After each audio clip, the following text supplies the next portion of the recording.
ఒకప్పుడు కథానాయికగా, తర్వాత క్యారెక్టర్ ఆర్టిస్టుగా తనకంటూ ప్రత్యేక గుర్తింపు తెచ్చుకున్న నటి రమ్యకృష్ణ.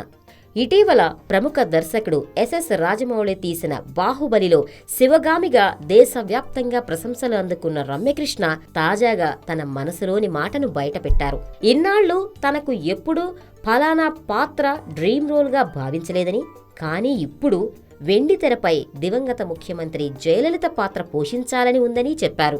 ఇటీవల రమ్యకృష్ణ ఫోటోను జయలలిత వేషధారణలో మదర్ అనే సినిమా పేరుతో ఎవరో క్రియేట్ చేసి సోషల్ మీడియాలో పెట్టారు. అది అక్కడా ఇక్కడా షేర్ అవుతూ వాట్సాప్ ద్వారా రమ్యకృష్ణకు వచ్చిందట.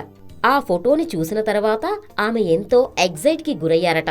అనంతరం ఇటీవల కొందరు జర్నలిస్టులు ఈ అంశంపై ఆమె స్పందన కోరగా, గతంలో చాలా మంది నా డ్రీమ్ రోల్ ఏంటని అడిగినా నేను చెప్పలేకపోయేదాన్ని, కానీ ఇప్పుడు వెండితెరపై జయలలిత పాత్రను పోషించాలని ఉంది.